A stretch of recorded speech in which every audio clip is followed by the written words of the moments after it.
Mathilde, bonjour. Bonjour Jean-Pierre. On est avec une des deux infirmières de Rostand. Aujourd'hui, on vient pour quelque chose de bien précis. On va parler d'Octobre Rose, comme on le voit sur ton pull.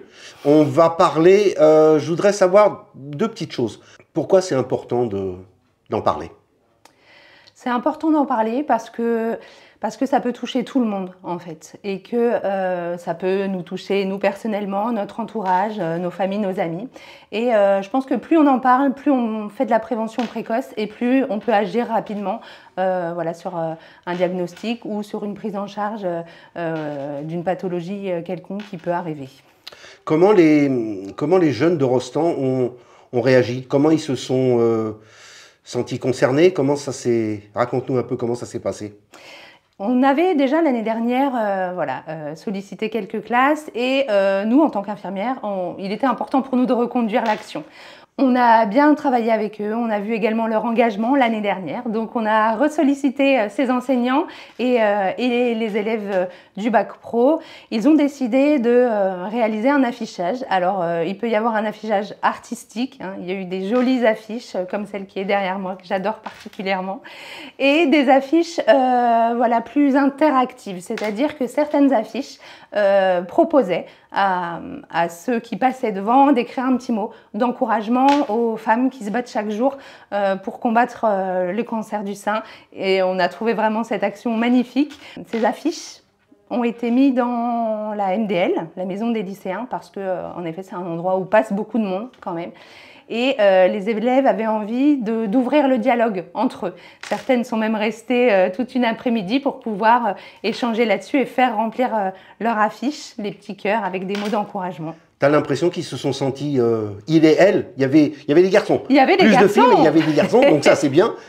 T'as l'impression qu'ils se sont sentis concernés? Oui, j'ai eu l'impression qu'en effet, même s'ils ne l'avaient pas vécu à travers une histoire de famille, une histoire de vie, ils se sentaient mobilisés pour la chose. Ils ont compris l'importance du message? Ouais. Et que c'est quand même des pathologies qui arrivent, des maladies qui arrivent de plus en plus fréquemment, que ils ou elles savent que les traitements sont difficiles à vivre et cette envie de partager de l'encouragement, des petits mots doux, des petites choses comme ça, moi j'ai trouvé ça génial. Bon, c'était bien de le faire, c'était bien d'en parler et puis c'était bien de le montrer.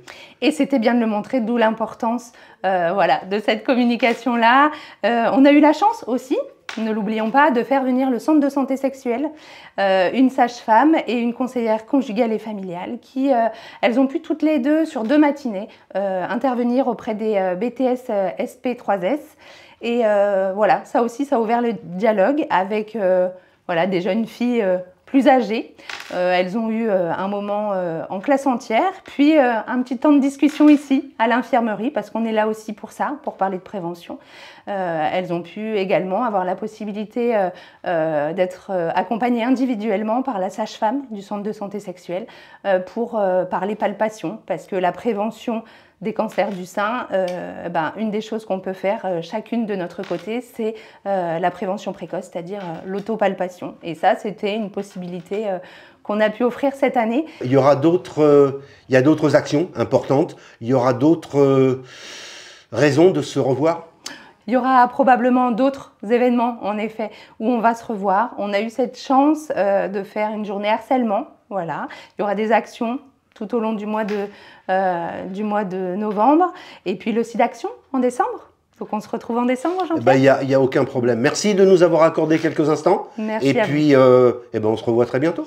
On se revoit bientôt. Et si vous avez des questions prévention, on est là avec ma collègue. N'hésitez pas.